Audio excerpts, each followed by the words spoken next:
Un jeune homme a aidé une personne âgée au bureau d'enregistrement, sans savoir que son fils millionnaire. Si cette histoire vous a intéressé, n'oubliez pas de vous abonner à notre chaîne et dites-nous de quelle ville vous nous regardez. Nous continuons. La climatisation fonctionnait à peine en cette matinée étouffante de janvier au bureau d'enregistrement du centre de Paris. Julien ajusta le dossier usé sous son bras, vérifiant une fois de plus le numéro de son ticket, 247. Sur le panneau électronique clignotait le numéro 198.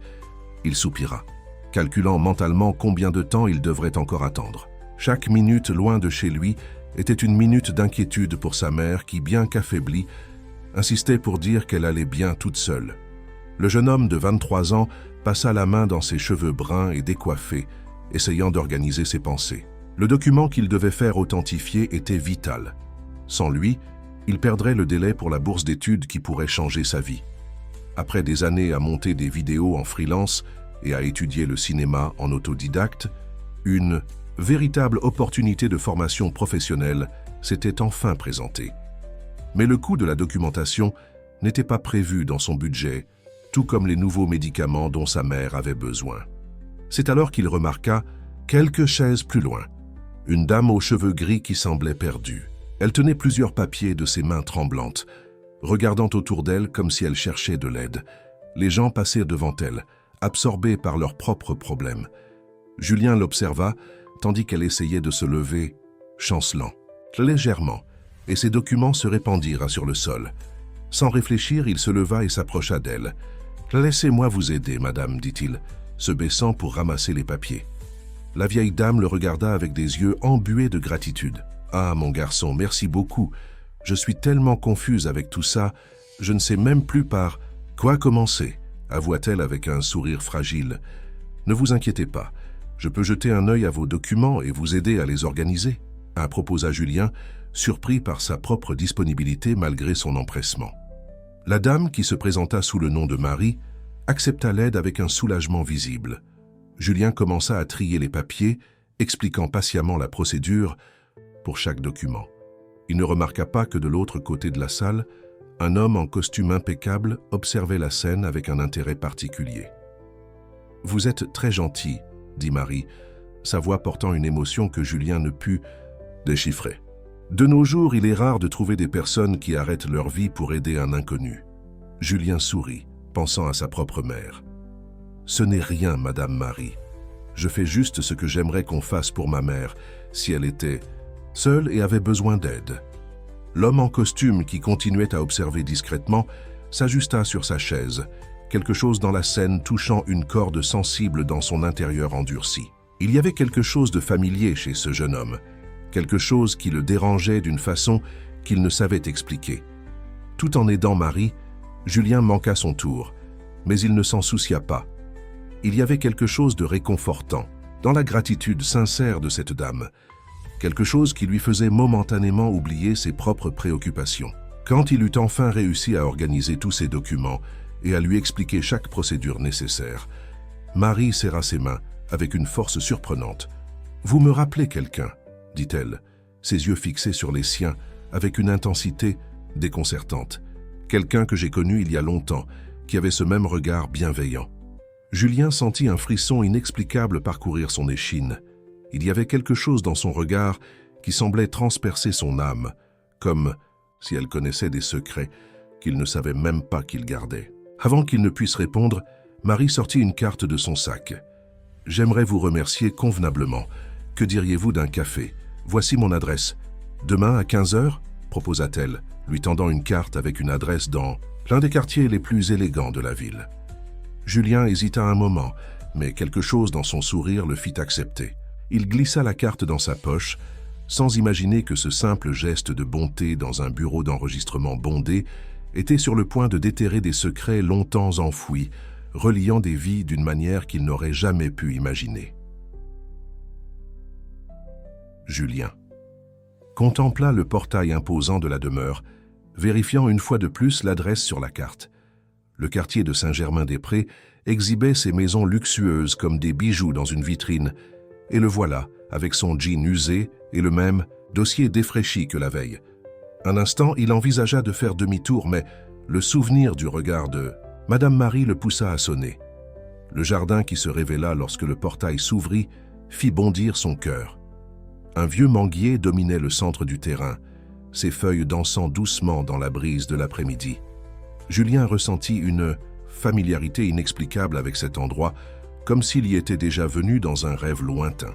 « Vous êtes venu ?» La voix de Marie l'arracha à ses pensées. Elle l'attendait à la porte principale, plus élégante que la veille, mais avec le même sourire accueillant. « Entrez, je vous prie. Le café est déjà servi dans le jardin. » Tandis qu'ils traversèrent le jardin bien entretenu, Julien ne pouvait contenir la sensation de déjà-vu qui l'envahissait. Chaque pas semblait éveiller des fragments de souvenirs qu'il ne savait pas posséder. La table dressée sous le manguier ne fit qu'intensifier cette sensation. « Cet arbre, murmura-t-il, presque pour lui-même, il me rappelle quelque chose. » Marie l'observait avec une lueur particulière dans les yeux. Les manguiers ont cette capacité de garder des histoires, n'est-ce pas? Celui-ci en a été témoin de nombreuses au fil des ans. Avant qu'ils ne puissent approfondir la conversation, des pas fermes résonnèrent sur le chemin de pierre.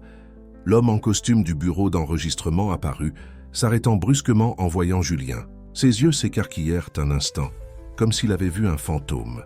« Mère, je ne savais pas que nous aurions de la visite, » dit-il, sa voix contrôlée masquant sa surprise. « François, voici Julien, le jeune homme qui m'a aidé hier au bureau d'enregistrement. Julien, voici mon fils. » Marie fit les présentations avec une désinvolture qui semblait répétée. La poignée de main entre les deux hommes fut formelle, mais chargée d'une tension inexplicable. François s'assit avec eux, ses yeux alternant entre Julien et sa mère, comme s'il essayait de déchiffrer un puzzle invisible. La conversation s'enchaîna étonnamment bien, malgré la gêne initiale. Julien parla de son travail de montage, vidéo, de ses études autodidactes en cinéma, et de ses rêves de raconter des histoires à travers l'objectif d'une caméra.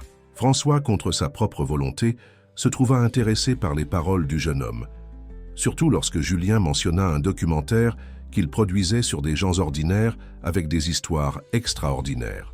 « Et votre famille ?» demanda soudainement François, interrompant une explication sur les techniques de montage. Julien hésita un moment. « Nous ne sommes que ma mère et moi, maintenant. Mon père... » Il fit une pause, choisissant ses mots. « Il nous a quittés quand j'étais tout petit. » Un lourd silence tomba sur la table. Marie serra la serviette sur ses genoux avec force, son visage soudainement pâle.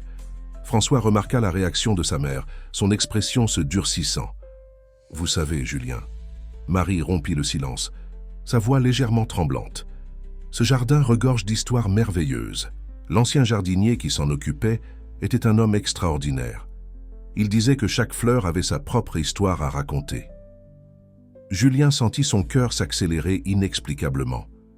Quelque chose dans la façon dont elle parlait du jardinier touchait une corde profonde dans sa mémoire, comme une musique à moitié oubliée qui s'obstinait à ne pas se révéler complètement. François se leva brusquement. « Je dois retourner au bureau. Ce fut un plaisir, Julien, » dit-il, sa voix professionnelle dissimulant à peine un trouble intérieur. Quand François s'éloigna, Marie prit la main de Julien sur la table. « J'aimerais que vous veniez plus souvent. Ce jardin, il a besoin de plus d'histoires comme les vôtres. » Julien regarda à nouveau le manguier, ses feuilles murmurant des secrets qui semblaient vouloir se révéler. Quelque chose de plus grand qu'il ne pouvait comprendre commençait là, sous cet arbre ancien qui semblait garder bien plus que de l'ombre dans ses branches centenaires. Dans le petit appartement qu'il partageait avec sa mère, Julien fouillait dans une vieille boîte de photographie. La visite à la demeure de Saint-Germain-des-Prés avait éveillé en lui une inquiétude qu'il ne parvenait pas à nommer. Parmi les portraits décolorés et les moments figés dans le temps, il cherchait des réponses à des questions qu'il ne savait pas encore formuler. « Que cherches-tu avec tant de concentration ?» demanda sa mère, Sophie, depuis la porte de la chambre.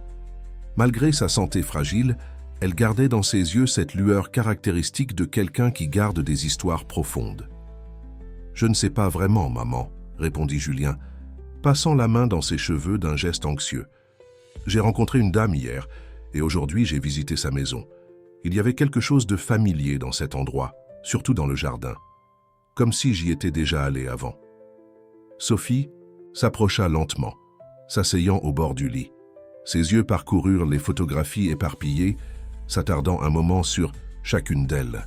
« Parfois, la mémoire garde des choses qu'on n'imagine même pas, dit-elle, sa voix portant un ton que Julien ne parvint pas à déchiffrer. C'est alors qu'il la trouva. Au fond de la boîte, à moitié cachée parmi d'autres papiers, une photographie qui fit son cœur s'arrêter une seconde. Dessus, un bébé, qu'il reconnut comme étant lui-même, était dans les bras d'une femme qui, bien que plus jeune, était indubitablement Madame Marie. « Maman !» Sa voix sortit presque comme un murmure. « Qui est cette femme qui me tient ?»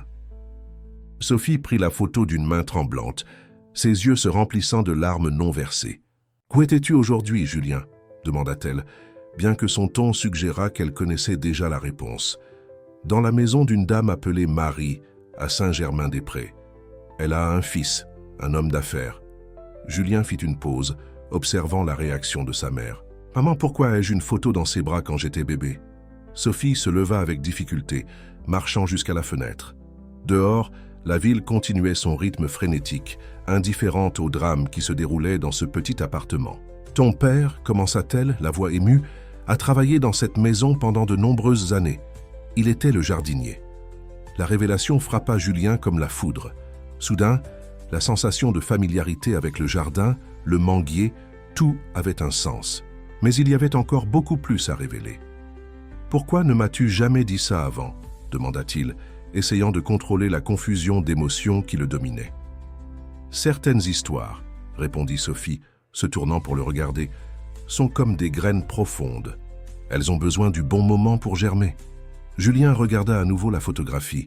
Il y avait quelque chose dans le sourire de Marie, dans la façon dont elle le tenait, qui suggérait plus qu'une simple relation entre patronne et fils d'employé. « Elle était ma marraine, n'est-ce pas ?» Sophie acquiesça lentement. « Ta marraine est bien plus que cela. C'est elle qui a aidé à s'occuper de toi dans tes premières années, pendant que je travaillais à 2 emplois. C'est elle qui... » Là, voix de Sophie faiblit. Et Julien comprit qu'il y avait beaucoup plus dans cette histoire qu'il ne l'imaginait. Il se leva et serra sa mère dans ses bras, la sentant trembler légèrement contre lui. « Que s'est-il passé, maman? Pourquoi nous sommes-nous éloignés d'eux? Ton père, » Sophie respira profondément, « a découvert quelque chose d'important dans cette maison, quelque chose qui a tout changé. Mais c'est une histoire pour un autre moment. Tu n'es pas prêt à tout entendre maintenant. » Julien voulait insister, mais son téléphone vibra dans sa poche. C'était un message de Marie. « Cher Julien, j'aimerais que vous veniez dîner avec nous demain.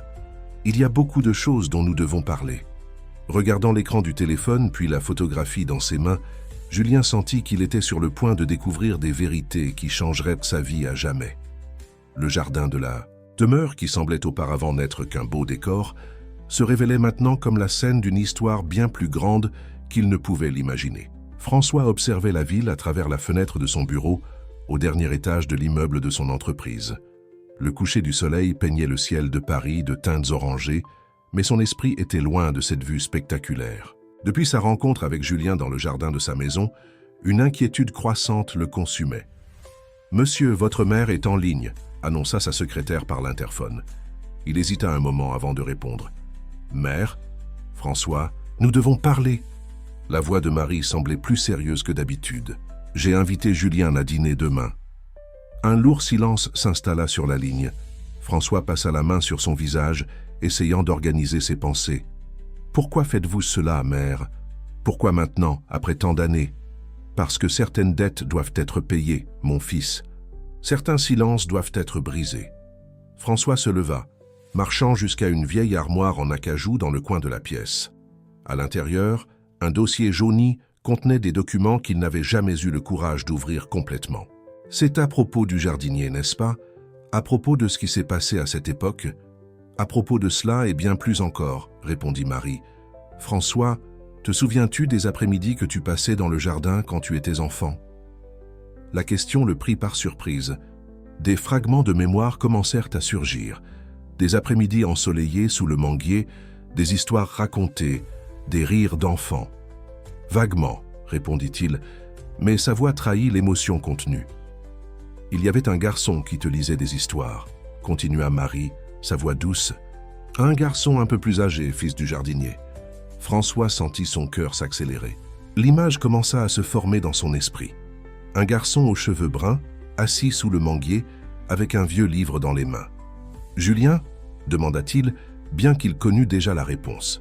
« Oui » confirma Marie. « Vous étiez inséparables à cette époque, jusqu'à ce que tout change. » François tira une chaise et s'assit lourdement. Les souvenirs affluaient maintenant comme une rivière après la rupture d'un barrage. « Pourquoi ne m'as-tu jamais raconté cela avant ? Parce que moi-même je fuyais la vérité, mon fils. Après que ton père a pris le contrôle total de l'entreprise après le départ du père de Julien, je n'ai pas su gérer la culpabilité. » « Quelle culpabilité, mère ? La culpabilité d'être restée silencieuse quand j'aurais dû parler.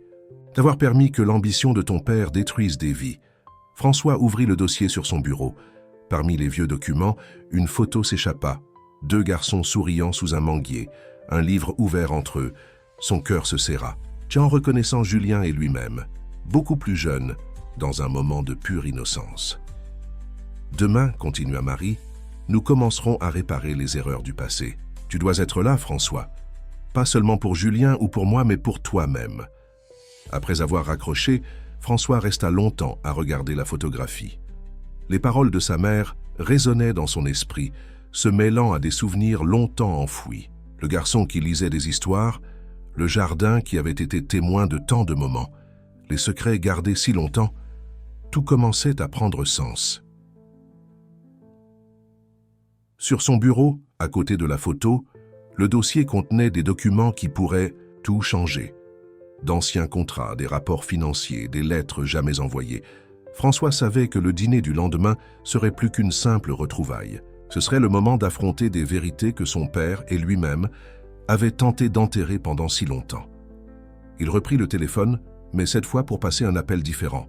« Maître Lambert, j'ai besoin que vous prépariez tous les documents concernant la restructuration de l'entreprise de 1995. Oui, tous.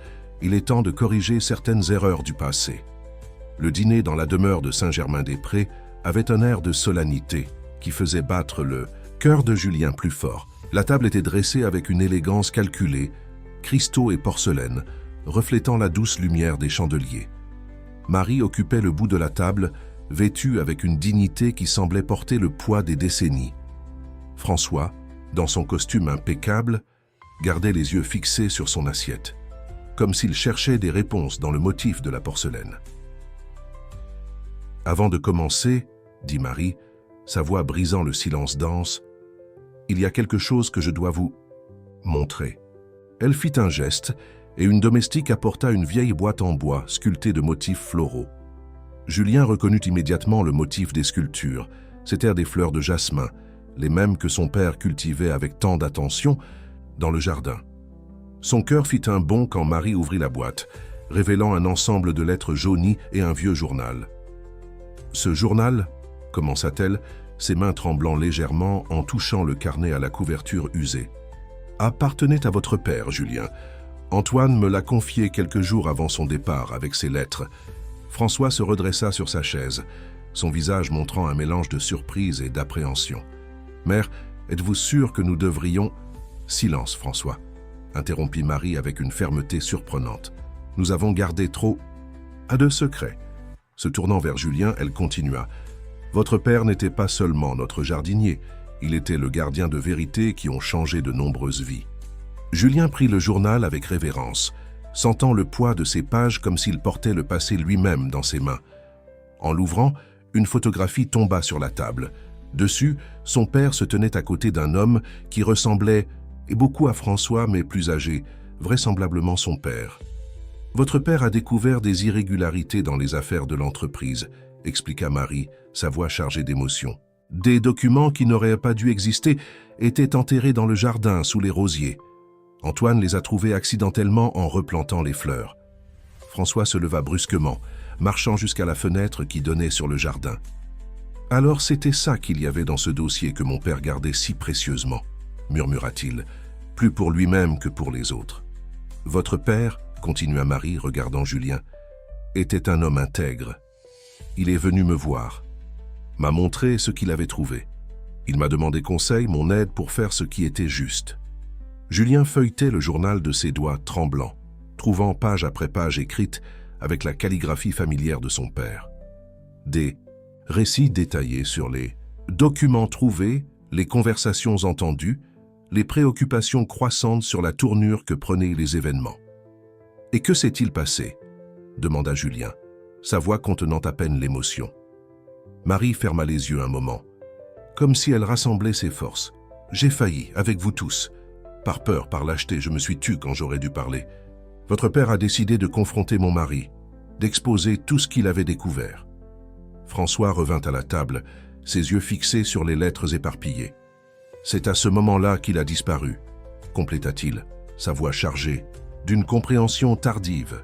« Votre père n'est pas simplement parti, Julien, » révéla Marie, des larmes coulant maintenant librement sur son visage. « Il a été forcé de partir, menacé. Et moi ?» Sa voix faiblit. « J'ai permis que cela arrive. » Julien sentit le monde tourner autour de lui. Chaque mot de Marie était comme une pièce d'un puzzle douloureux qui s'emboîtait. Les après-midi dans le jardin, les histoires qu'il lisait à François, la disparition soudaine de son père, tout commençait à prendre un sens terrible. « Mais il a laissé autre chose, » dit Marie, sortant une enveloppe scellée de la boîte. « Une lettre qui devait être remise quand vous auriez 25 ans. Le moment est venu, Julien. Il est temps que vous connaissiez toute la vérité. » L'enveloppe pesait dans ses mains comme du plomb. Sur le devant, avec la calligraphie inconfondable de son père, était écrit « Pour mon fils Julien, quand il sera temps de comprendre ». D'une main tremblante, Julien ouvrit l'enveloppe. Le papier avait cette odeur caractéristique du temps, et les mots, écrits à l'encre bleue un peu décolorée, semblaient pulser devant ses yeux. La voix de son père, absente depuis tant d'années, allait enfin résonner à travers ces pages. « Mon cher fils », commençait la lettre, « si tu lis ces mots, cela signifie que le moment que j'ai tant redouté et en même temps espéré est arrivé. Le moment où tu serais capable de comprendre non seulement ce qui s'est passé, mais aussi pourquoi certains choix ont dû être faits. » François et Marie restaient dans un silence absolu, respectant ce moment sacré entre père et fils, même si c'était à travers le temps et le papier.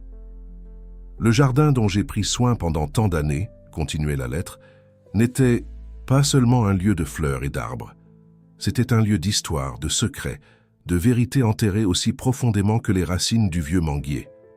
Pendant que tu grandissais, jouant avec le jeune François, découvrant le monde, à travers les livres que tu lui lisais, je découvrais une réalité bien plus sombre sous cette apparente perfection. » Julien dut faire une pause, ses émotions menaçant de déborder. François s'approcha, posant une main sur son épaule, dans un geste étonnamment solidaire. « Les documents que j'ai trouvés, » poursuivait la lettre, révélaient un système complexe de détournement et de fraude. Mais ce n'était pas seulement cela qui m'inquiétait. C'était l'impact que ces actions avaient sur des personnes réelles, des employés injustement licenciés, des familles détruites, des vies ruinées. Je ne pouvais pas simplement faire semblant de n'avoir rien vu. Marie sanglota doucement, ses mains serrant un mouchoir avec force. J'ai confronté M. Pierre, le père de François, pensant naïvement qu'il comprendrait, qu'il ferait ce qui est juste. Mais le pouvoir et l'argent avaient corrompu son âme depuis longtemps. J'ai été menacé, pas seulement moi, mais toi et ta mère aussi. Le choix qui m'a été donné était simple, partir en silence ou voir ma famille détruite. François s'éloigna brusquement, comme si les mots l'avaient physiquement atteint. « Mon père », murmura-t-il, sa voix étranglée par la découverte, de la vérité sur l'homme qu'il avait tant admiré. Mais avant de partir, continuait la lettre, j'ai fait des copies de tout. J'ai gardé des preuves, des documents, des témoignages, non pas pour me venger, mon fils, mais pour la justice. J'ai tout confié à Madame Marie avec ce journal. Elle a promis de les garder jusqu'à ce que le moment soit venu, le moment où tu serais prêt à connaître la vérité et assez fort pour décider quoi en faire. Julien regarda Marie, qui acquiesça silencieusement, confirmant chaque mot. « Ce qui me fait le plus mal, continuait la lettre, ce n'est pas d'avoir perdu mon travail ou d'avoir été forcé de quitter l'endroit que j'aimais. C'est de savoir que j'ai dû m'éloigner de toi, mon fils, perdre la chance de te voir grandir, de te guider, d'être à tes côtés. Mais sache que chaque décision que j'ai prise l'a été en pensant à ton bien-être, à ton avenir. » Les derniers mots de la lettre firent retenir le souffle de Julien. « Maintenant, c'est à toi de décider quoi faire de cette vérité. Ne cherche pas la vengeance, cherche la justice. Ne nourris pas la haine, cultive la compréhension. Comme je l'ai toujours enseigné dans le jardin, parfois il faut tailler pour que de nouvelles fleurs puissent naître. Avec tout mon amour, ton père, Antoine. » Un silence profond tomba sur la salle après que Julien eut fini de lire. Les mots d'Antoine flottaient dans l'air comme un testament, non seulement d'injustice, mais aussi d'amour et d'espoir. François était visiblement ébranlé, sa posture rigide d'homme d'affaires complètement défaite face aux révélations sur son père. « Il y a encore une chose, » dit Marie, sortant une dernière enveloppe de la boîte. « Ce sont les preuves que votre père a mentionnées. J'ai tout gardé exactement comme je l'avais promis. Maintenant, c'est à vous deux de décider quoi en faire. » Le bureau de François semblait plus petit ce matin-là, comme si les murs se refermaient autour de lui. Sur son bureau, les documents que Marie avait remis formaient une montagne de vérités inconfortables qu'il ne pouvait plus ignorer. Chaque page révélait plus de détails sur les actions de son père, Pierre, et sur l'empire commercial qu'il avait hérité. Un coup à la porte interrompit ses pensées.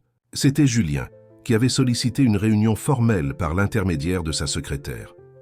En entrant, le jeune homme portait son inséparable dossier usé et un appareil photo professionnel suspendu à son cou. « Merci de me recevoir, » dit Julien, sa voix empreinte d'un sérieux que François n'avait pas encore vu. « Comment aurais-je pu refuser ?»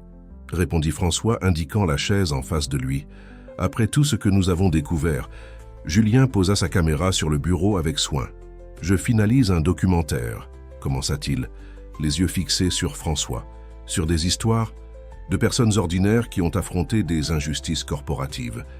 J'ai commencé ce projet avant de savoir pour mon père, mais maintenant vous voulez inclure votre propre histoire, compléta François, comprenant immédiatement l'implication. Notre histoire, corrigea Julien. Je ne suis pas venu ici pour menacer ou faire chanter. Je suis venu proposer quelque chose de différent. François se leva, marchant jusqu'à la fenêtre. En bas, la ville continuait son rythme frénétique, indifférente au drame qui se déroulait au sommet de cet immeuble d'entreprise. « Qu'est-ce que vous proposez exactement ?»« Une chance de rédemption, » répondit Julien, se levant également. « Pas seulement pour votre famille, mais pour toutes les personnes qui ont été lésées par les actions de votre père. Les documents que mon père a laissés montrent que beaucoup de familles ont tout perdu. » François se tourna vers Julien, son expression mêlant conflit et résolution. « Vous avez une idée de ce que vous demandez ? Une enquête complète, des restitutions, des changements structurels dans l'entreprise, cela pourrait ébranler tout le groupe. » « Et ne le devrait-il pas ?» questionna Julien, sa voix ferme mais non accusatrice. « Votre père a construit cet empire sur des secrets et des injustices. Mais vous, François, vous avez la chance de le reconstruire sur une base différente. » L'homme d'affaires prit l'un des documents sur son bureau. C'était un rapport détaillé sur des employés injustement licenciés. Parmi eux, le nom d'Antoine, père de Julien, avec une annotation manuscrite de Pierre. Élément dangereux, nécessaire d'éliminer. « Vous savez ce qui est le plus ironique ?» dit François, sa voix tremblant légèrement. « Mes souvenirs les plus heureux de l'enfance sont ces après-midi dans le jardin, à vous écouter lire des histoires. Votre père nous apportait toujours de la limonade, vous vous souvenez? Et maintenant je découvre que, pendant que nous vivions ces moments d'innocence, mon propre père planifiait de détruire votre famille. » Julien s'approcha de la fenêtre, se tenant à côté de François. « C'est pourquoi je dois raconter cette histoire, non pas pour exposer ou détruire, mais pour guérir, pour montrer qu'il est possible de choisir un chemin différent. » « Comment ? Faites-vous ? demanda François, se tournant pour le regarder. « Comment arrivez-vous à ne pas ressentir de haine après tout ce que vous avez découvert ? Parce que mon père m'a appris que la haine est comme une mauvaise herbe. Si vous la laissez croître, elle finit par étouffer tout ce qui est beau. »« Dans le jardin, » répondit Julien, un sourire triste jouant sur ses lèvres. « De plus, regardez-nous maintenant. Qui aurait dit que ces garçons qui partageaient des histoires sous le manguier se retrouveraient ainsi ?» François s'assit lourdement dans son fauteuil, les derniers jours de révélation pesant sur ses épaules. « De quoi avez-vous besoin?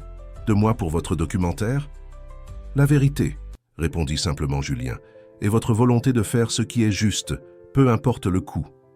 Vous savez que cela va générer un énorme scandale d'entreprise, n'est-ce pas? Les actions vont chuter, les investisseurs vont fuir, et des personnes qui ont été victimes d'injustice retrouveront enfin leur dignité, » compléta Julien, y compris ma mère qui doit encore travailler à 2 emplois pour payer ses traitements médicaux. François ouvrit un tiroir et sortit un dossier noir. « Voici quelque chose que vous devez voir, dit-il, le remettant à Dia. Julien. Ce sont les documents que j'ai trouvés dans le coffre personnel de mon père. Il y en a plus, beaucoup plus que votre père n'a jamais découvert. » Sophie observait par la fenêtre de l'hôpital pendant que l'infirmière ajustait sa perfusion. La vue n'était pas des meilleures, mais elle pouvait voir un petit jardin où quelques fleurs s'obstinaient à pousser entre les fissures du béton. Sa pensée fut interrompue par l'arrivée d'une visite inattendue. Marie. « Puis-je entrer ?» demanda l'élégante dame, debout à la porte avec un arrangement de jasmin dans les mains. Les mêmes fleurs qu'Antoine aimait tant cultiver. Sophie se redressa dans son lit, ses émotions en conflit face à cette présence du passé.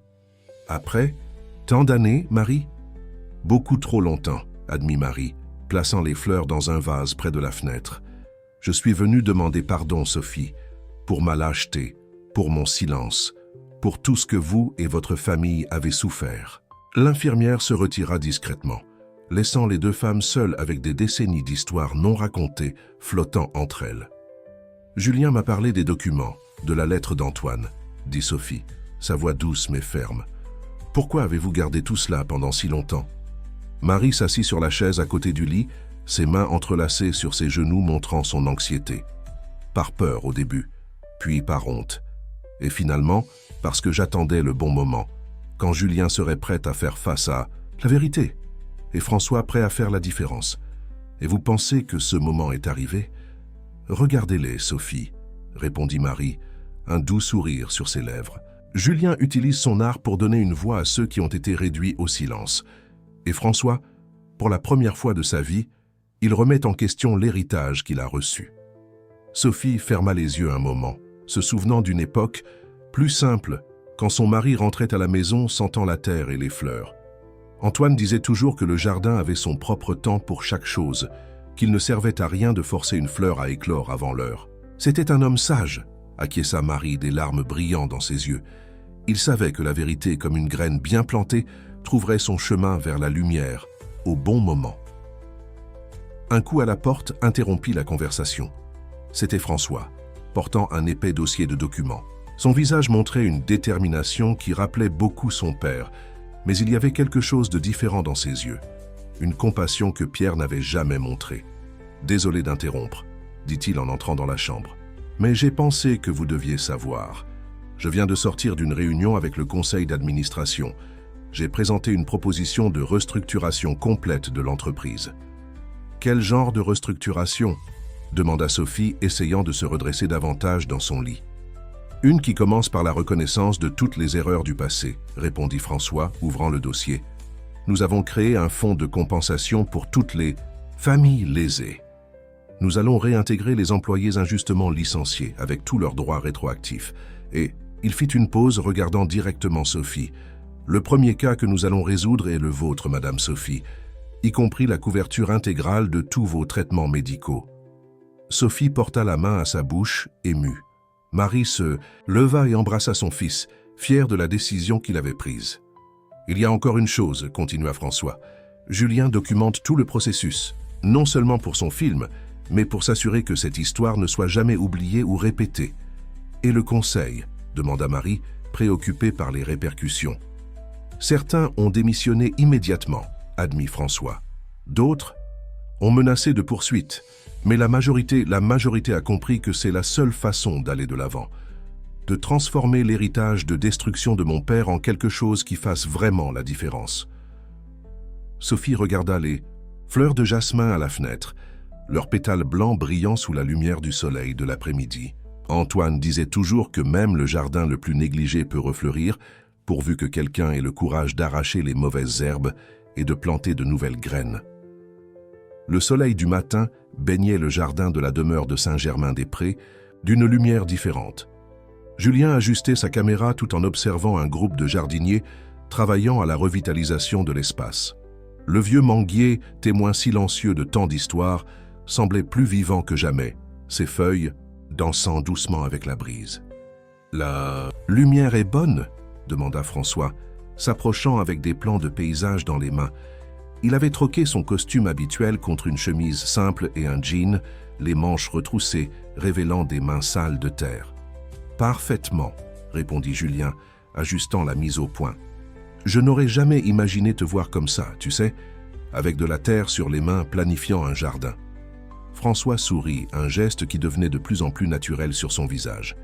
Moi non plus. Mais quelque chose a changé depuis que nous avons commencé à déterrer la vérité. C'est comme si chaque document que nous révélons, chaque injustice que nous commençons à corriger, me rapprochait davantage de cet endroit. Les deux marchèrent jusqu'à un banc près du manguier, où Julien avait positionné sa caméra pour une prise en time-lapse du travail de restauration. Le jardin était complètement transformé, non pas pour effacer le passé, mais pour l'honorer et construire quelque chose de nouveau sur ses fondations. « J'ai trouvé ça hier, » dit François, sortant une enveloppe froissée de sa poche. « Ce sont des notes de ton père sur le jardin, des instructions détaillées sur chaque plante, chaque parterre. Il ne s'occupait pas seulement des fleurs, il construisait une histoire vivante. » Julien prit l'enveloppe avec révérence. La calligraphie de son père, familière et réconfortante, détaillait avec amour chaque aspect du jardin. Les roses blanches ont besoin d'être taillées à la lune décroissante. Les jasmins doivent être plantés près du mur est, où ils prennent le soleil du matin. Le manguier, le vieux manguier, est le cœur de cet endroit. Ses racines gardent plus d'histoire que n'importe quel livre. Nous suivons chacune de ces instructions, expliqua François, montrant les jardiniers qui travaillaient. Quand le projet sera terminé, nous ouvrirons le jardin au public. Ce sera un espace de mémoire, de guérison et d'apprentissage. Julien focalisa sa caméra sur un parterre spécifique, où de jeunes apprentis jardiniers recevèrent des instructions d'un professeur. C'était une partie du nouveau programme social de l'entreprise, une formation professionnelle en jardinage et aménagement paysager pour les jeunes des quartiers défavorisés. « Tu sais ce qui est le plus incroyable ?» continua François, observant les apprentis. « Certains de ces jeunes sont les enfants d'anciens employés qui ont été lésés à l'époque de mon père. Maintenant, ils sont ici, apprenant le métier que ton père aimait tant, construisant leur propre avenir. » Une jeune fille s'approcha timidement d'eux, portant une bouture de jasmin. « Monsieur François, nous avons trouvé d'autres boutures des fleurs originales de Monsieur Antoine. Elles ont survécu toutes ces années, cachées derrière le mur. » François sourit à la jeune fille. « Plantez-les avec soin, Émilie. Ces fleurs font partie de notre histoire. » Julien captura le moment avec sa caméra. La jeune apprentie tenant la bouture de jasmin, le sourire sincère de François, le jardin renaissant en arrière-plan. C'était une scène que son père aurait adoré voir. Les audiences avec les anciens employés commencent la semaine prochaine, commenta François, reportant son attention sur Julien. Chacun aura la chance de raconter son histoire, d'être entendu, et plus important encore, de recevoir la compensation qu'il mérite. « Et comment est la réaction du marché ?» demanda Julien, se souvenant des préoccupations initiales concernant l'impact financier des révélations. « Les actions ont chuté dans un premier temps, comme prévu, » admit François. « Mais quelque chose d'intéressant s'est produit. Quand nous avons annoncé le plan de restructuration et de compensation, quand nous avons montré que nous étions engagés dans la transparence et la justice, nous avons commencé à attirer un nouveau type d'investisseurs. Des personnes et des entreprises qui valorisent la responsabilité sociale et la gouvernance éthique. Un groupe de papillons passa en volant entre eux, attirés par les nouvelles fleurs qui commençaient à éclore. Julien baissa sa caméra un moment, absorbant le symbolisme de cette scène. « Mon père disait toujours qu'un jardin est plus que des plantes et des fleurs, dit-il, sa voix chargée d'émotion. C'est un lieu où la vie trouve son propre chemin, où le passé et le futur se rencontrent dans chaque nouvelle graine qui germe. » Dans la salle de projection improvisée dans le jardin de la demeure, un écran avait été monté entre les branches du vieux manguier. Des chaises disposées en demi-cercle accueillaient un public divers, d'anciens employés et leurs familles, des cadres de l'entreprise, des journalistes et des curieux qui avaient été attirés par l'histoire qui commençait à circuler dans les médias. Sophie, maintenant rétablie et assise au premier rang à côté de Marie, tenait un bouquet de jasmin. Son visage exprimait un mélange d'anxiété et de fierté. C'était la première projection publique du documentaire de Julien. « Nerveuse ?» demanda Marie, tenant la main de son amie retrouvée. « Un peu, » admit Sophie. « C'est comme si Antoine retrouvait enfin sa voix à travers notre fils. » les lumières s'éteignirent doucement, et la première image apparut à l'écran, le jardin à l'aube, avec le manguier encadré par la lumière dorée du soleil levant. La voix de Julien, claire et émue, commençait la narration. Il existe des histoires qui doivent être racontées, non pas pour nourrir des ressentiments, mais pour guérir des blessures.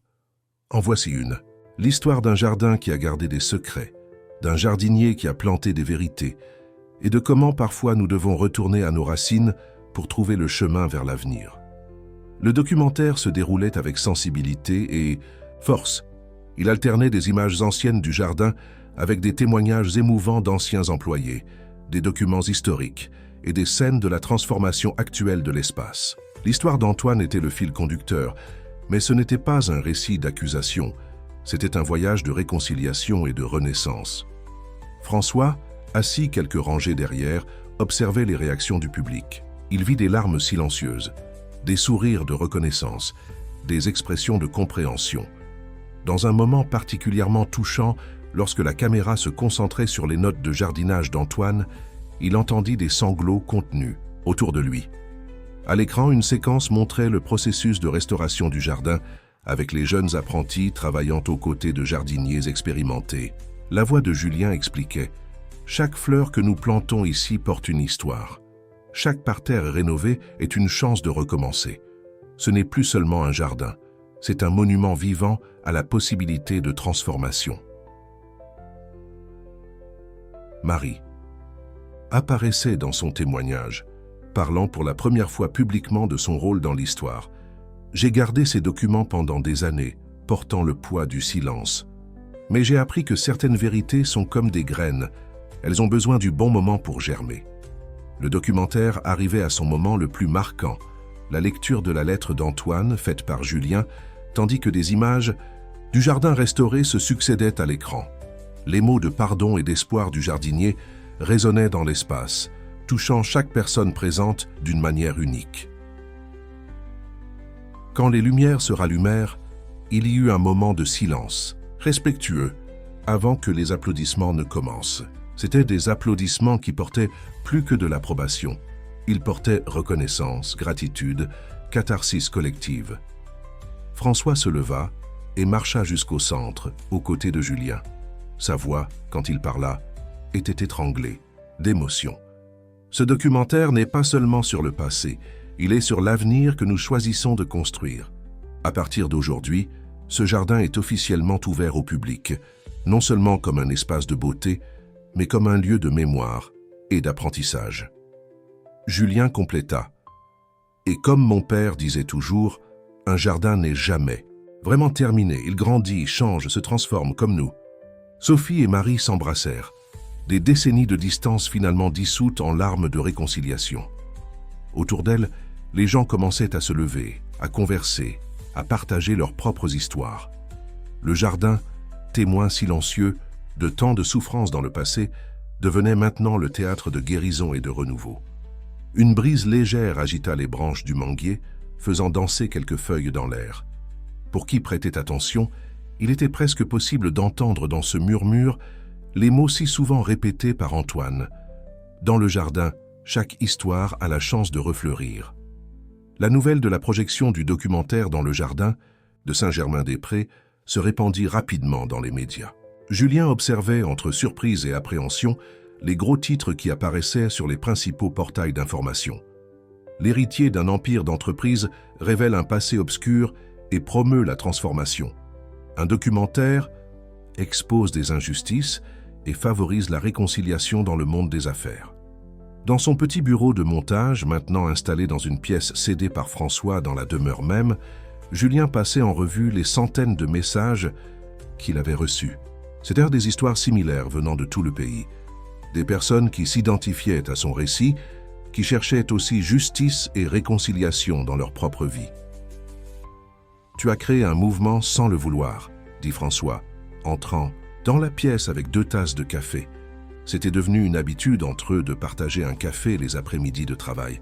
« Ce n'était pas seulement moi », répondit Julien, acceptant la tasse. « C'était toutes ces personnes qui ont eu le courage de raconter leurs histoires. C'était toi prenant la décision de faire ce qui est juste. » François s'assit dans un fauteuil près de la fenêtre, d'où il pouvait voir le jardin. Une école visitait l'espace à ce moment-là. Des enfants couraient entre les parterres, apprenant sur les plantes et les histoires de résilience. « J'ai reçu une proposition intéressante aujourd'hui », commenta François. « Une université veut transformer notre initiative en étude de cas. Ils veulent montrer comment. Une entreprise peut reconnaître ses erreurs et se transformer. » Julien sourit, se souvenant de quelque chose. « Tu sais ce que mon père a écrit dans l'une des pages du journal. Les plus grandes transformations commencent par de petits gestes de courage. » Un coup à la porte interrompit la conversation. C'était Émilie, la jeune apprentie en jardinage, maintenant coordinatrice du programme social. « Désolée de vous interrompre, » dit-elle, ses yeux brillants d'enthousiasme. « Mais vous devez voir ça. Nous avons trouvé quelque chose de spécial pendant la rénovation du parterre Est. » Les trois se rendirent au jardin où d'autres apprentis étaient réunis autour d'une découverte. En retirant d'anciennes structures pour planter de nouvelles fleurs, ils avaient trouvé une petite boîte métallique, enterrée depuis des années. « Elle était exactement où votre père l'indiquait dans ses notes », expliqua Émilie, remettant la boîte à Julien.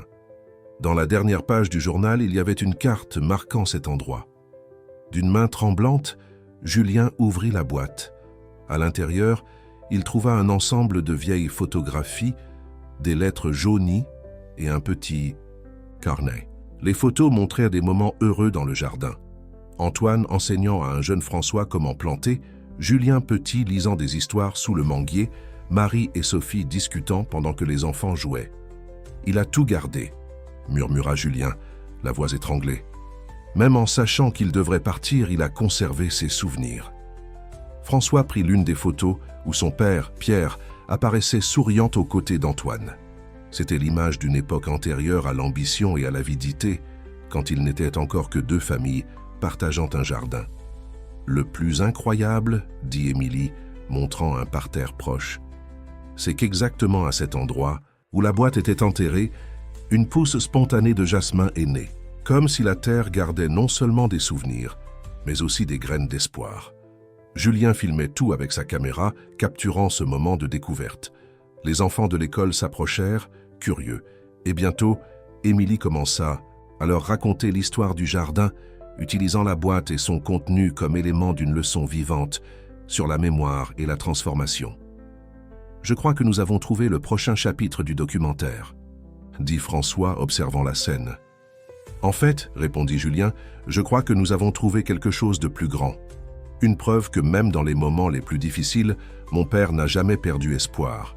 Il n'a pas seulement enterré des documents et des souvenirs, il a enterré des graines d'un avenir qu'il savait qu'un jour germerait. » Une douce brise agita les branches du manguier, faisant danser quelques feuilles dans l'air. Le soleil de l'après-midi peignait le jardin de tons dorés, illuminant les visages attentifs des enfants qui écoutèrent l'histoire, les sourires des apprentis qui avaient fait la découverte, les fleurs qui s'obstinaient à éclore dans chaque coin. Dans la bibliothèque de la demeure, transformée maintenant en un espace de mémoire et de documentation, Sophie organisait soigneusement le contenu trouvé dans la boîte enterrée par Antoine. Chaque photographie, chaque lettre était cataloguée avec le même amour que son mari prenait soin des fleurs du jardin. « C'est étrange, » dit-elle à Marie qui l'aidait dans la tâche. « Pendant des années, j'ai ressenti tant de colère, tant de tristesse.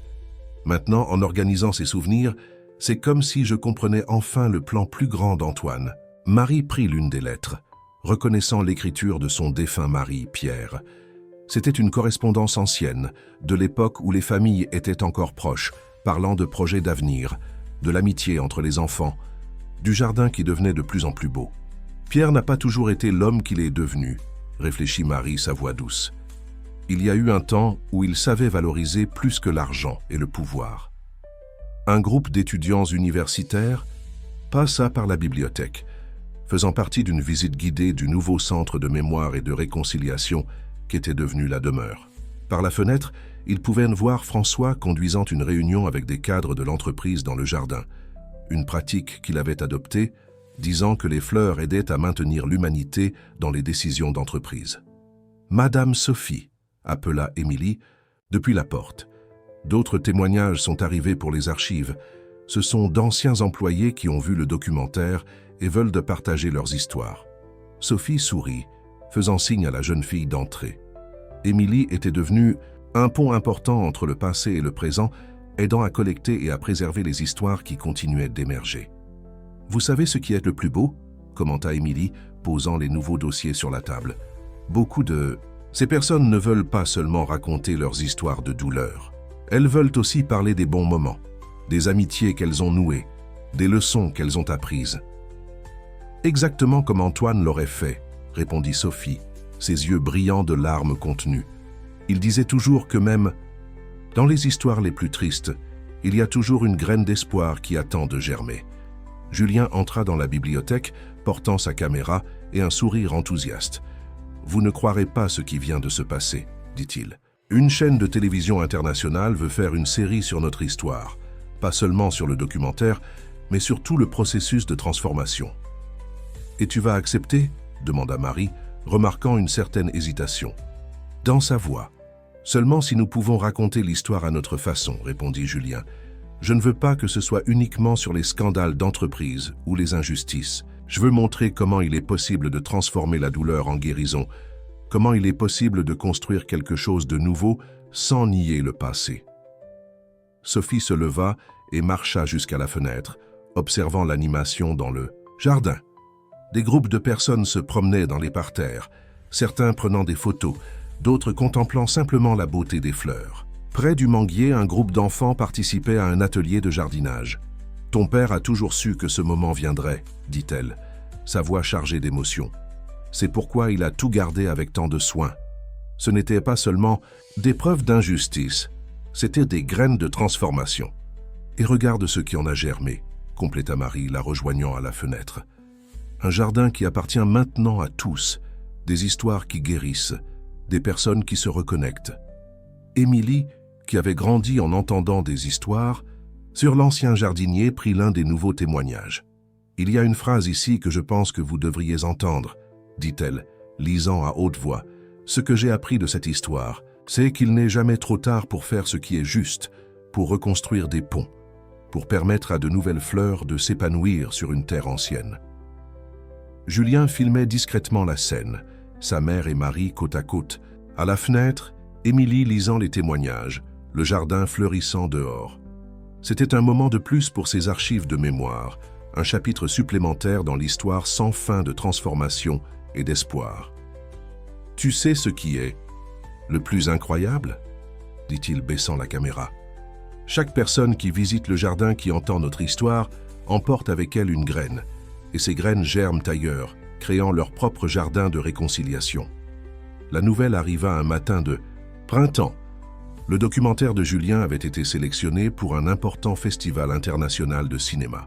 L'email des organisateurs soulignait non seulement la qualité technique du travail, mais surtout son impact social et sa capacité à inspirer des changements.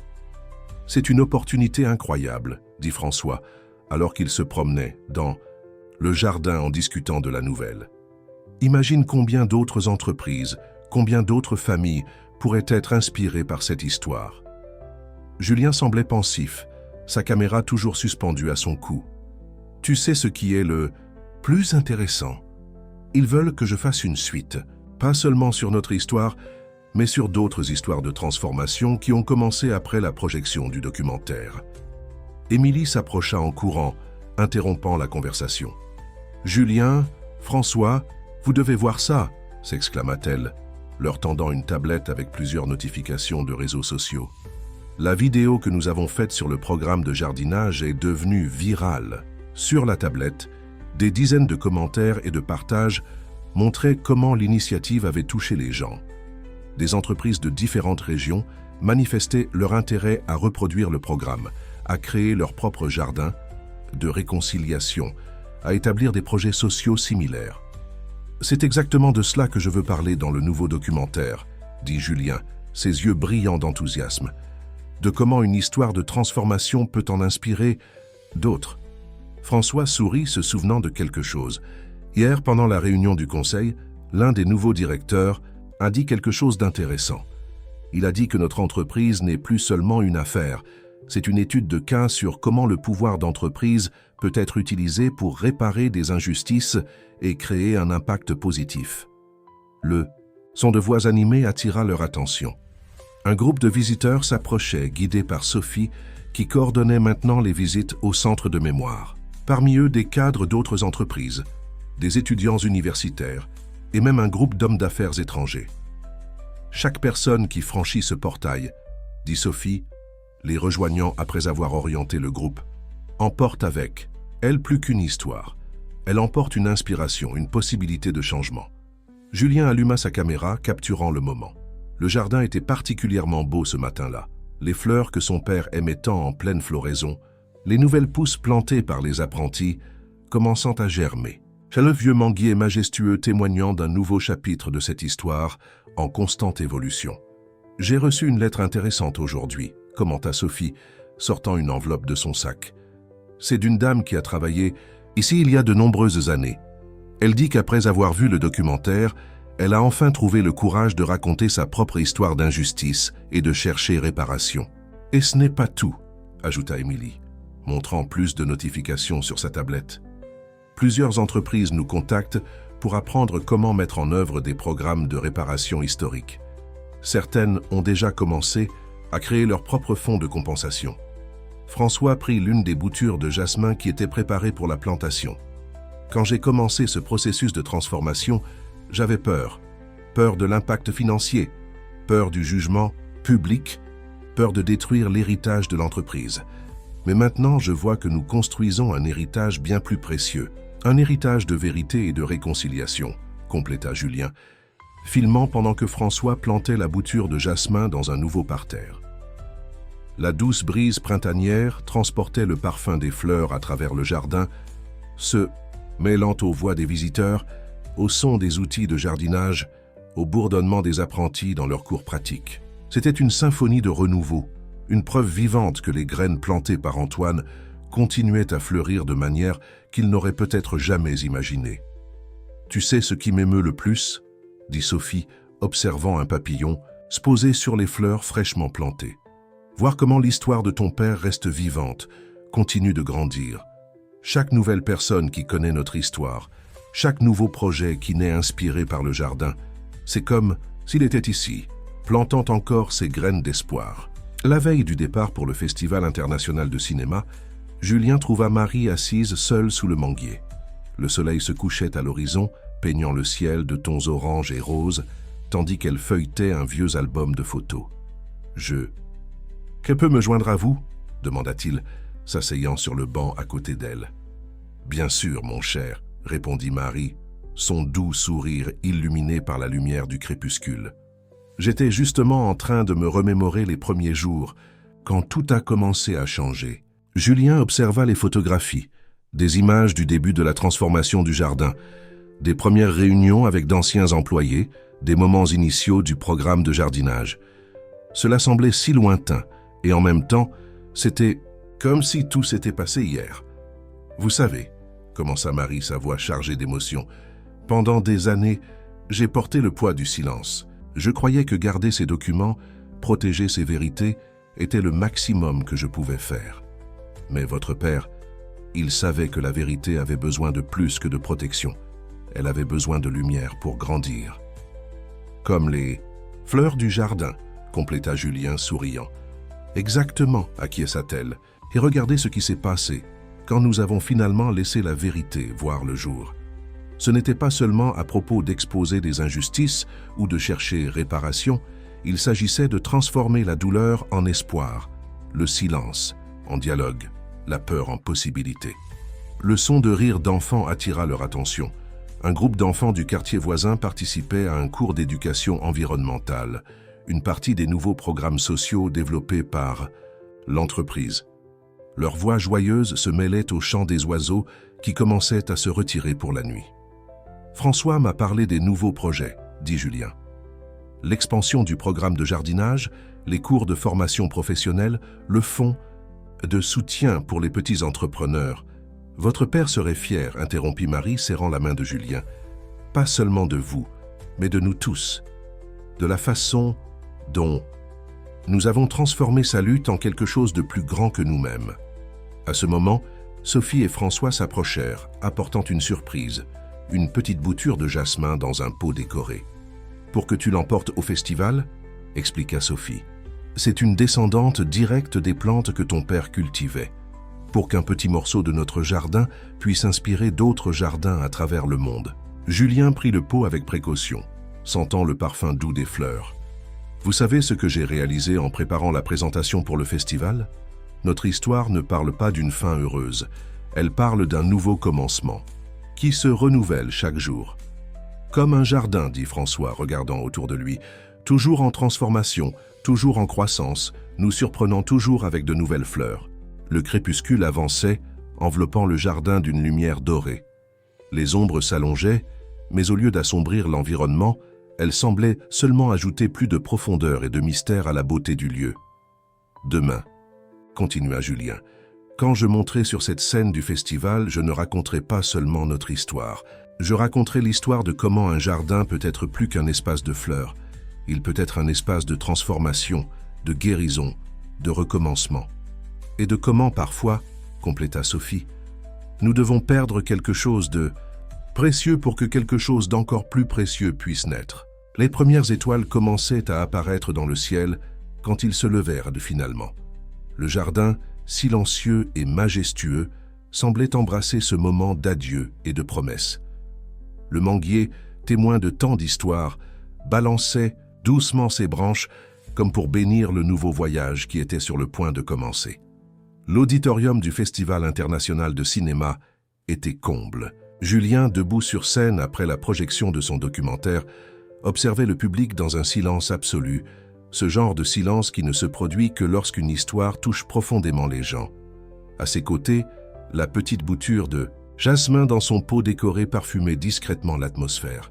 « Ce que vous venez de voir, commença-t-il, sa voix ferme malgré l'émotion, n'est pas seulement l'histoire d'un jardin à Paris, France. C'est une histoire sur comment la vérité, lorsqu'elle vient enfin à la lumière, a le pouvoir de transformer non seulement un espace, mais toute une communauté. » Au premier rang, François et Sophie observaient avec fierté.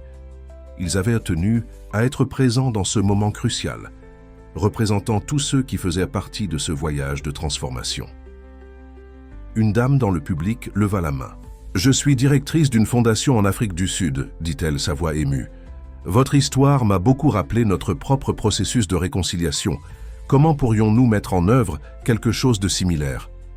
Avant que Julien ne puisse répondre, François se leva. « Si vous me permettez, dit-il, marchant vers la scène, en tant qu'homme d'affaires qui a vécu cette transformation, je peux dire que la première étape est d'être véritablement prêt à affronter le passé.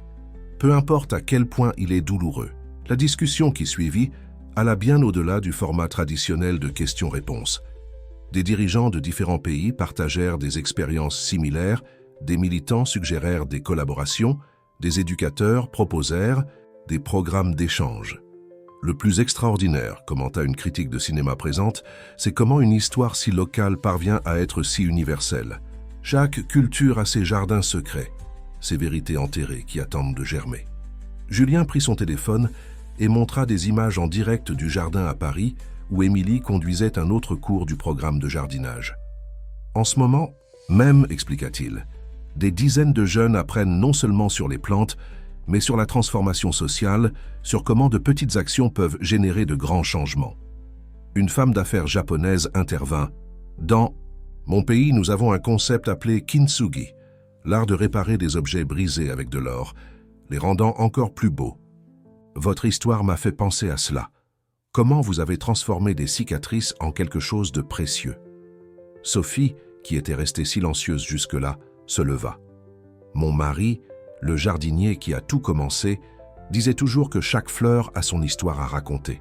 Ce que nous n'imaginions pas, c'est que ces histoires pourraient voyager si loin. Un producteur de cinéma indépendant proposa de créer un réseau international de documentaires sur la transformation sociale. Nous pouvons utiliser votre histoire comme modèle, inspirant d'autres communautés à affronter leur propre passé douloureux. Et pas seulement des communautés, ajouta François. Des entreprises, des institutions, des gouvernements, tous sont leurs jardins secrets qui attendent d'être renouvelés. À la fin de la séance, tandis que les gens s'approchaient pour discuter et échanger des contacts, Julien remarqua quelque chose d'extraordinaire. Plusieurs personnes avaient les larmes aux yeux, mais aussi des sourires sur leur visage. C'était la même expression qu'ils voyaient chez les visiteurs du jardin à Paris, ce moment exact où la douleur du passé commence à se transformer en espoir pour l'avenir.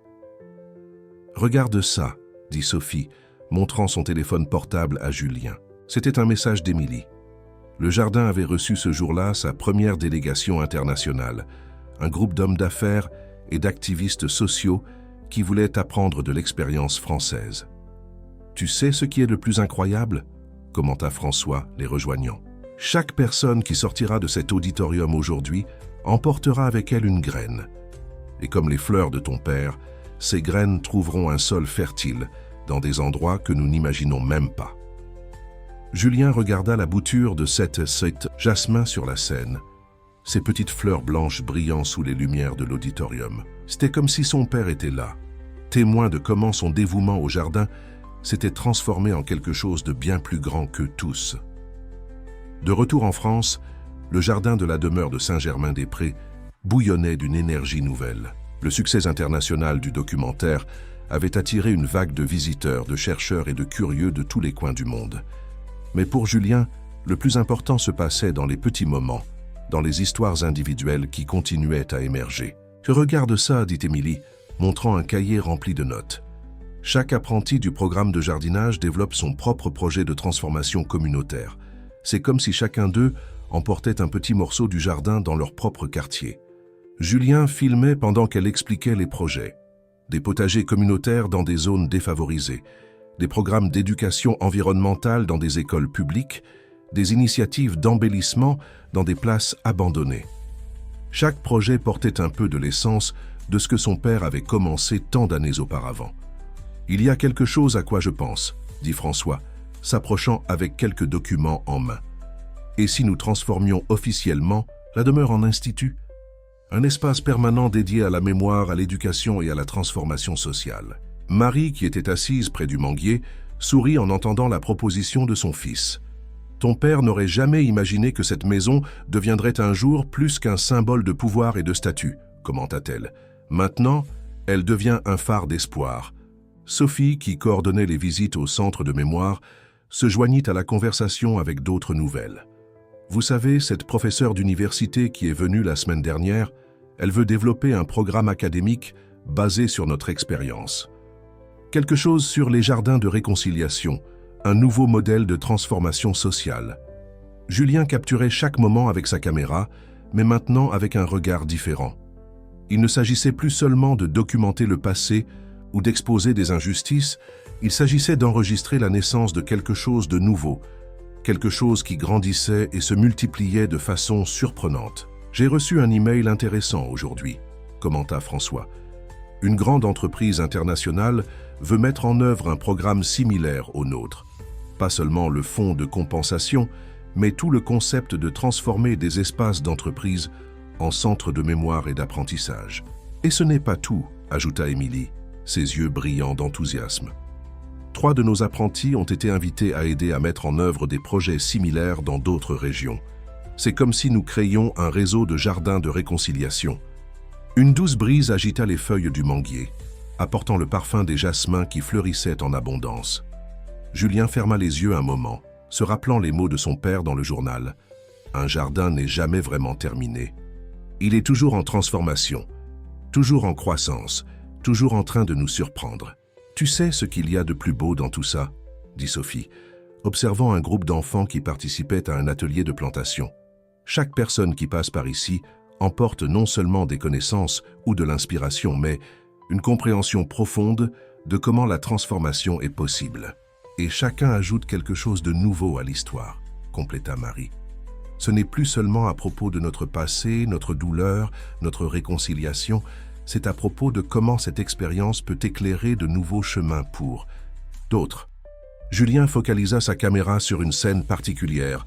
L'un des plus jeunes apprentis expliquait à un groupe de cadres comment une simple pousse de plante pouvait symboliser un nouveau départ. Le garçon parlait avec la même passion et sagesse que Julien se souvenait avoir vue chez son père. « Le jardin, dit-il baissant la caméra, continue de nous enseigner. Chaque jour apporte une nouvelle leçon. une nouvelle possibilité, une nouvelle histoire à raconter.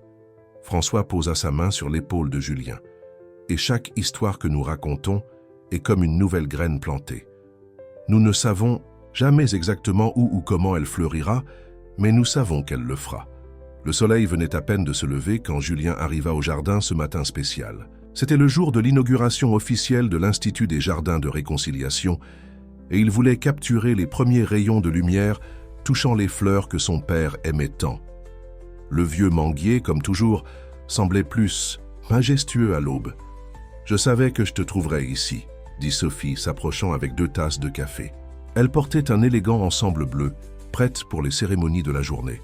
« Je voulais filmer le jardin ainsi, tranquille, avant que l'agitation ne commence », répondit Julien, ajustant sa caméra. Papa disait toujours que le jardin révèle ses plus grands secrets à l'aube.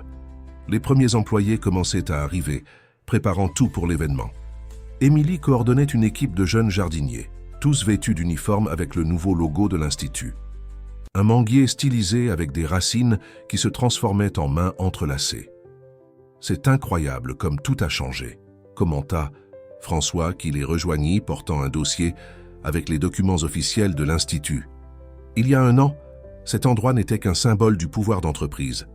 Maintenant, c'est un symbole de transformation, » compléta Marie, s'approchant du groupe. Elle semblait particulièrement émue ce matin-là, et dire que tout a commencé par une rencontre apparemment fortuite dans un bureau d'enregistrement. Julien sourit, se souvenant de ce jour. « Rien n'était fortuit, n'est-ce pas, Madame Marie? Vous aviez tout planifié. »« Pas planifié, » corrigea-t-elle. « Doucement. Disons que j'avais de l'espoir. L'espoir que le moment était finalement venu. » Le jardin commençait à s'animer avec l'arrivée des premiers invités. Des représentants d'entreprises, des militants sociaux, des éducateurs, des journalistes, tous attirés par l'histoire de transformation que cet espace représentait. « Regardez. »« Qui arrive ?» indiqua Émilie, montrant un groupe qui s'approchait. C'étaient les premiers bénéficiaires du programme de réparation historique, revenant maintenant comme mentors des nouvelles générations d'apprentis. Parmi eux se trouvait M. Marcel, un ancien employé qui avait travaillé avec Antoine dans le jardin.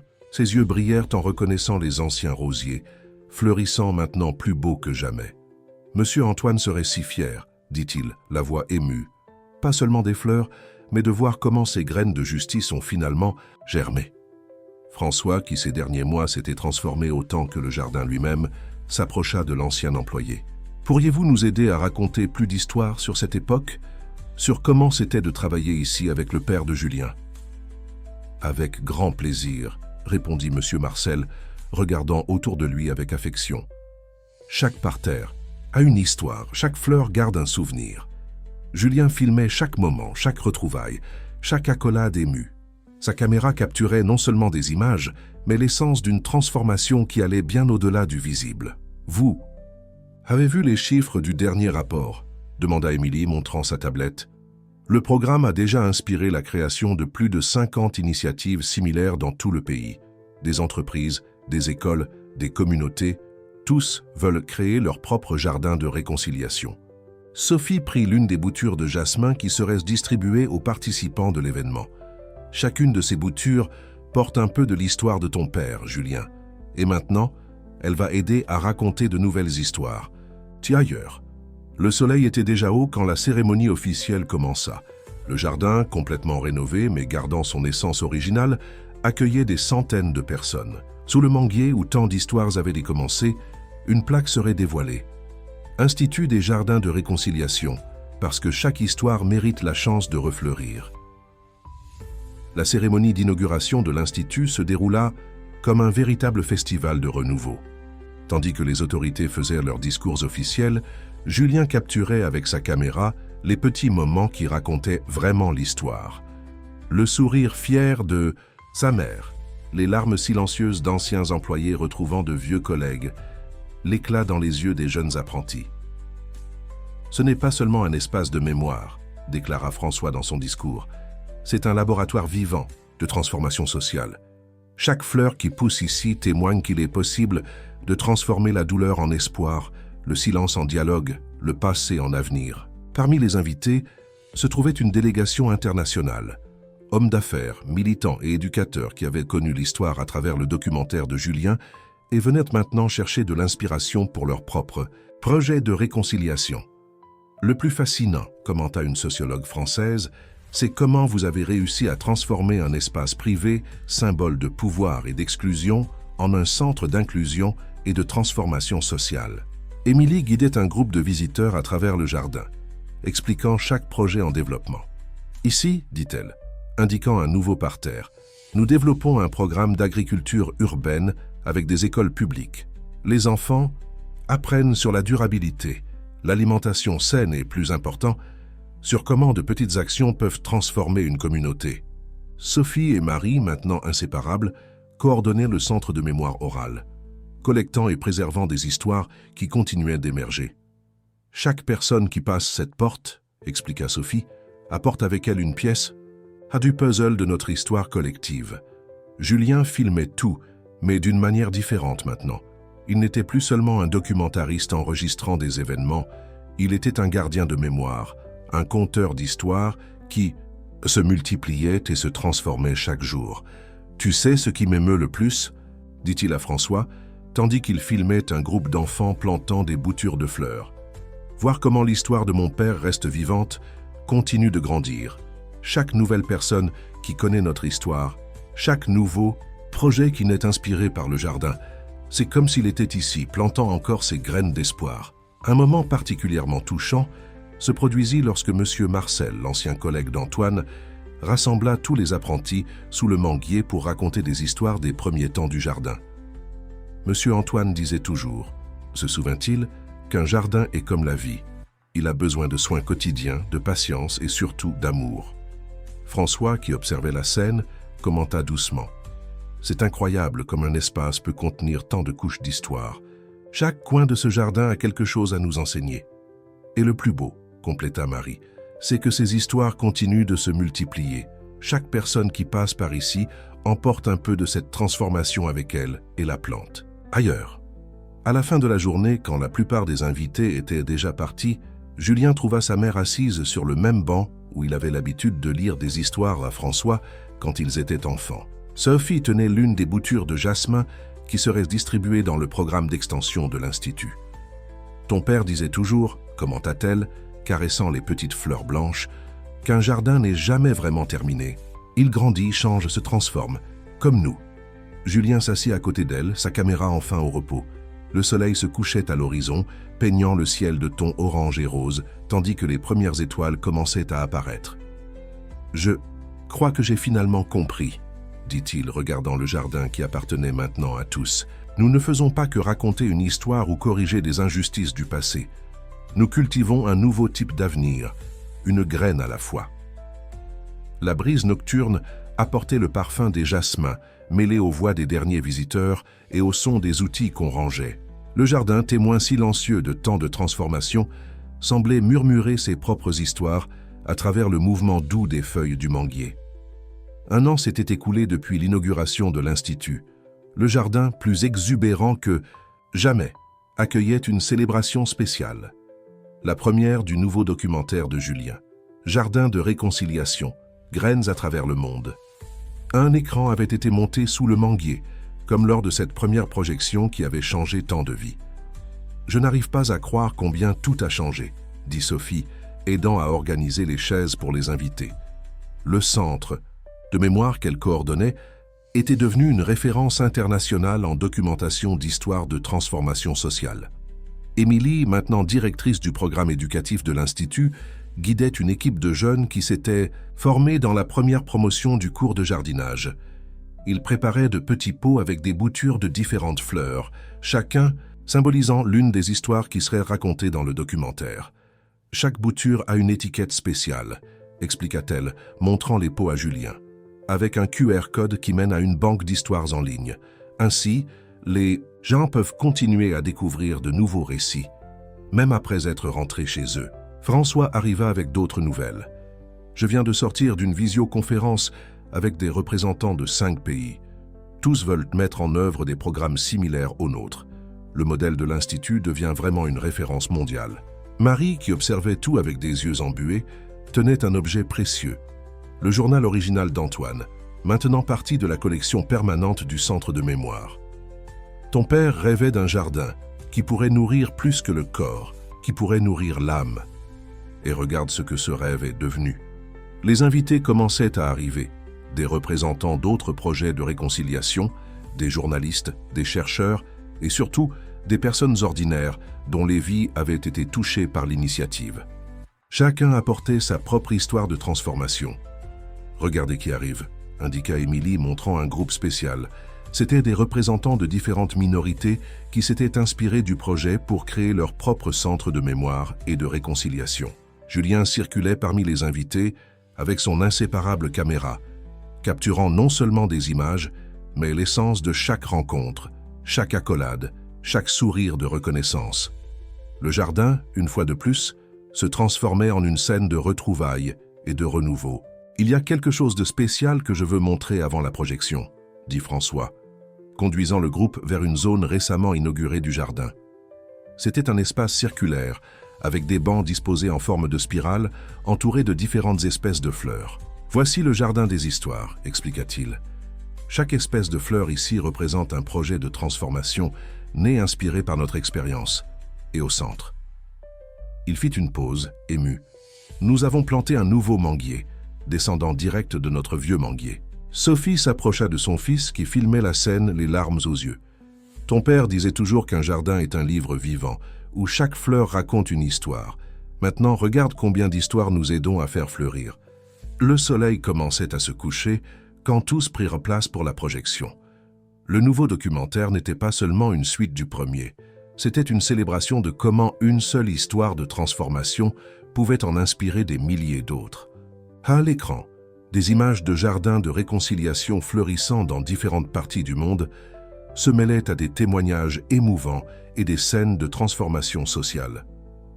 Chaque projet, unique dans son essence, portait un peu de l'esprit du jardin original. « Le plus beau », commenta Marie à Sophie pendant la projection, « c'est de voir comment chaque lieu a trouvé sa propre manière de faire fleurir